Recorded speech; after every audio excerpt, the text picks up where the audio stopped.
Bonjour Isabelle. Bonjour Mario. T'es arrivé en studio avec en nous disant zen, mais pas depuis longtemps. Non, c'est parce que j'ai comme un peu...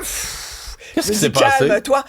Écoute, tu sais, ce matin, on apprend parce que la mairesse de Montréal nous a rappelé qu'aller boucher nous-mêmes des nids de poules, ce n'est pas une bonne idée. Mais c'est une évidence en ce qui me concerne. Voilà. Puis, malgré toute la bonne intention, malgré le message politique que ça peut passer pour un citoyen exaspéré, tu peux pas, dans une ville sérieuse, permettre à tout un chacun d'aller faire de la voirie avec sa méthode et ses matériaux personnels. Non, t'imagines tout ça? Non, sincèrement, et je vais vous dire pourquoi. Parce que, premièrement, on n'a pas à faire la job de la ville pour laquelle on paye. Alors, tu sais, c'est niaiseux de même. On paye pour des services municipaux. Peut-on avoir accès à ces services municipaux? Cela inclut la réfection des nids de poules. Et la mairesse de Montréal nous a dit il y a quelques semaines, on comprend, puis elle-même était tombée dans un nid de poule, et elle disait, soyez patients, mais on sait, là, on va entreprendre une grande campagne de réfection des nids de poules. Moi, je l'attends ce matin. Parce que mais il s'en répare, là. Moi, j'en vois qui étaient là. Il s'en répare quelques-uns. Mais il y en a tellement. C'est peu assez à la fois, J'ai Mario. l'impression qu'ils sont débordés. Et je posais la question aux auditeurs, je pense la semaine dernière, où je disais, envoyez-vous, vous, des cols bleus? Où sont les cols bleus de la ville? Moi, quand j'en vois, c'est juste quand ils barrent ma rue, le matin, en pleine heure de pointe. Je vous ai parlé de mon petit bout de tronçon. Ça fait 2 mois qu'on vit avec ce problème-là. 2-3 mois, parce qu'en février, il était venu. Mais qui fait que toi, t'es coincé, là. Mais moi, il barre ma rue, et là, je dois faire tout le tour de l'île des Sœurs. Tu sais, puis, sincèrement... C'est Verdun, l'île des Sœurs. Il y en a qui vont dire, l'île des Sœurs, c'est bien en chiale. Hey, regarde, c'est comme à l'île des Sœurs, c'est un microcosme de la société. Il y a toutes sortes de monde qui vivent là. Il y a des gens qui sont moins moyens, des gens qui habitent dans des... C'est une île, fait qu'il y a juste une issue. Exactement. Mais quand tu bloques le chemin qui y mène... Il y a une entrée, une sortie. D'ailleurs, depuis les dernières semaines, la sortie vers Montréal, il y a plein de nids de poules que tu es obligé d'essayer d'éviter. Personne n'est venu les boucher. Moi, j'ai appelé le 311. L'autre sortie de l'île, c'est sur Champlain. Mais sinon, tu n'as qu'une entrée, qu'une sortie. Alors, quand tu barres la rue à 7h30 du matin pour remplacer même pas là, 100 mètres, 300 pieds d'asphalte, que ça te prend 2 semaines, 2 semaines à revenir. Tu sais, je vous avais-tu raconté? J'ai raconté à mes auditeurs l'après-midi. Moi, je parle au colbé, je dis, quand est-ce que vous allez revenir? C'est pour une période indéterminée, ça, madame. Je dis, ben là, indéterminée. C'est pour votre sécurité qui barre la rue. Mais il barre la rue, mais il n'y a rien qui se passe pendant 2 semaines. Pendant 2... Oh mon Dieu, je me retiens pour pas sacrer, mais 2 semaines, Mario, il n'y a rien eu.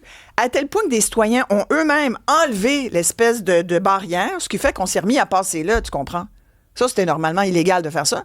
Mais il y a des gens qui l'ont fait pareil parce qu'à un moment donné, tu te dis, voyons, personne, quand est-ce qu'ils vont revenir? On ne sait pas. Ils nous ont oubliés.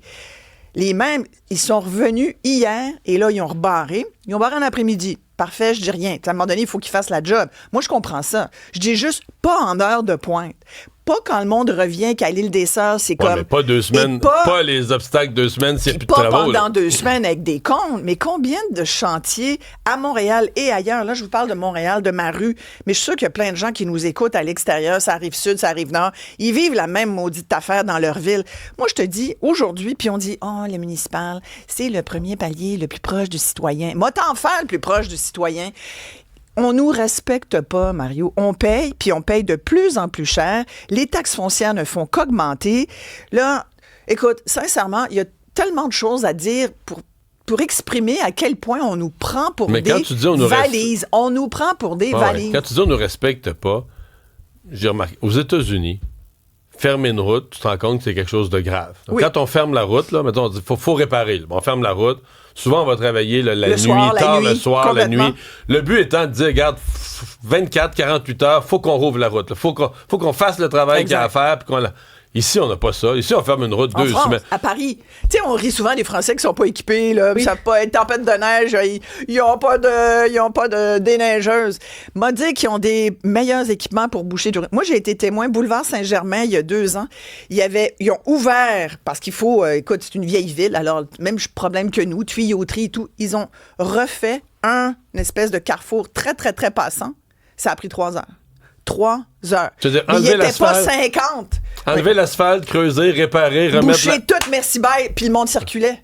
Boulevard Saint-Germain, dans le 6e, ça passe vite. Là. Si tu bouches, tu crées du gros trafic. Ici, c'est jamais en bas d'une semaine. Ben ici, là, oublie ça. Mais c'est parce que premièrement, on va regarder si ça fit dans notre horaire, entre nos breaks. Moi, je dis, tu sais, puis... On met les comptes de la veille. On met les comptes de la veille. Oh, ben attends, là, ils ont barré... Parce que, je reviens à mon exemple. Ils ont barré le quadrilatère du quartier, là. C'est comme, tu dis, voyons, c'est un petit tronçon. Imagine quand... Là, on sait qu'il y a des tronçons de rue complets à refaire, mais ils vont barrer Montréal pour refaire un tronçon de rue, s'il faut refaire. Tu comprends? Et quand tu vois comment... Et là, le gars qui est venu avec l'asphalte hier, il a dû passer, lui, parce qu'il n'y a qu'une entrée, qu'une sortie. Fait qu'il a bien dû tomber dans un nid de poule quand on rentre puis qu'on sort. Ça ne tentait pas d'arrêter 5 minutes, dropper un petit tas d'asphalte dans les trous, ça nous aurait été utile. Non, ça devait pas être sur son bon de travail. Ceci dit, c'est jour de deuil aujourd'hui pour les employés de la construction.